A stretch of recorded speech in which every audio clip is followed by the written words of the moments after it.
Hello YouTube, Dr. Sola coming to you from Lagos, Nigeria. Let me start by thanking all our new subscribers. For whatever reason, we're picking up quite a lot of subscribers. I'm very thankful to those that are new to our channel. Also, I want to thank all of you that comment on my videos when I do them. I'm very thankful. I appreciate you 100%. So, I'm back to my batteries. The last time I did a video, we had these batteries that would not run for more than 3 hours at a time. At that time, we had uncovered that the balancer that we put in, one of the cables had broken. Actually, the acid coming out from the batteries had corroded it to the point where it broke.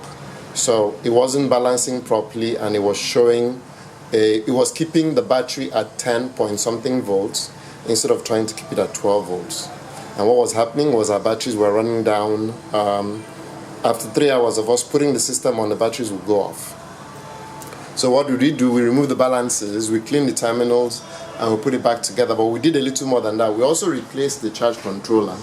The one we had, you know who makes it, and we put whose firmware on it, and who limits the charge current. He also limits the voltage, so it doesn't matter what you produce, it's not going into the battery. So we got another one, and so far this one has taken the batteries to as high as 14.9 volts, which was something we never saw with the last charge controller we're using. So if you buy whose charge controller, do not do the update. You do the update, it kills it. So that's one. Number two, so we put in the new charge controller. We saw higher voltages, but we didn't get any improvement in the we didn't get any improvement in the time people were able to use it. So we were pretty much at our wit's end, trying to figure out why this wasn't working the way we wanted it to. We shook it. I shook the batteries. I smacked it. So let me show you. I did the shaking routine. Then I did smacking routine, hoping I could break up whatever sulfation is in there. And it will bubble up. And when it bubbled up, I got very excited, thinking that, oh boy, here is Dr. Sola, the genius. He has figured out how to make this thing work. And guess what? It didn't make a difference. So what I eventually decided to do is, I don't even know what happened. I decided to open the cap and then take a light and look inside. And when I looked inside, you could see the state of the batteries. You could see the breakdown in material inside the battery. So for example, the one that used to be here had all the little metal strips in between the tightly packed cell had fallen apart. They did corroded from too much concentration of acid, but whatever it is that caused it, they were in little bits. And then you could see pieces of separator cloth, or whatever that material was made of, floating to the top. And then it was getting pretty warm. It will get warm, but nothing was happening. It was trying to bubble, but it wasn't really bubbling either. You know when the lead acid battery charges, it off gases, and then you could see the bubbling occurring on the inside the battery. We're not seeing that. So 2 days ago, I think it was on Monday, we made a decision that we could no longer continue to waste all the energy on trying to bring the battery that was there back. We've done everything. The one next to it, which was this one, had come back to a degree, but that one refused to come back. So we removed it and replaced it with the one that used to sit here. So this is the one that was there before, and the one that was here is now there. The first night we charged, we changed it so we didn't get enough of a charge.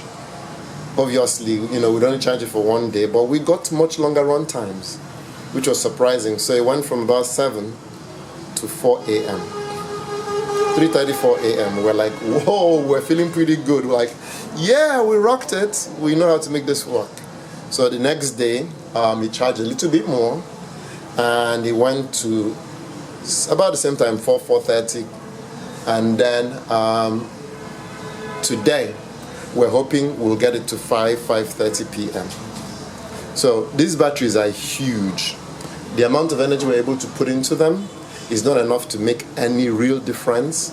But if what we're taking out is much less than what we're putting in, over time we should be able to at least get them filled up.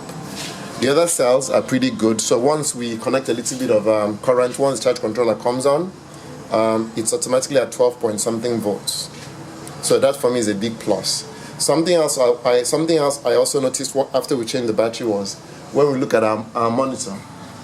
In the evening with no sun, the first day it was at 12.2. The next day it was at 12.3. So for me that was a plus. With this one before, we're very fortunate if we saw 12. By the way, this is a little more accurate than the last one, so the numbers we're seeing from this is more accurate. So we're seeing 12 on the other charge controller. We're also seeing 12 on this one. So what would happen is we'll think it was 12 volts, it wasn't really 12 volts, and then once they put a little bit of a load, it will slowly go down till the inverter starts to beep, and then the inverter powers down. So I'm pretty psyched. I'll report back to you. I think this experiment is at least headed in some direction.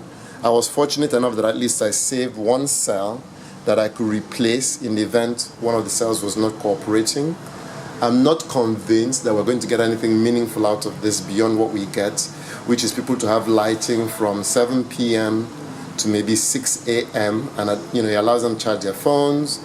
If they want to read, they can read. That's basically the intent of this. So this is recycled. The battery is recycled. The inverter we purchased, that I purchased. The breakers, I'm sure we had them somewhere. We found them. This DB distribution box we purchased. So the biggest expense was, I believe, the inverter at about $200, I think, or $150. And then this cost me substantially less than that. The batteries I got for free. And I put it together, and hopefully I'm doing a good deed for people who ordinarily will not have not have power. Now they're enjoying power. So if you like what you see, please give me a thumbs up. If you have any suggestions or comments, please post them below. I appreciate all the comments you've made, all the kind words of encouragement you've given me. I'm very, very thankful to you all for that. And I look forward again to posting another video. Hopefully it will be the last one on this particular subject, and then I'll talk about something else. So if you've not subscribed, please click subscribe. If you want a notification each time we upload a video, click on the bell icon that's on top. Once again, this is Dr. Sola coming to you from Lagos, Nigeria.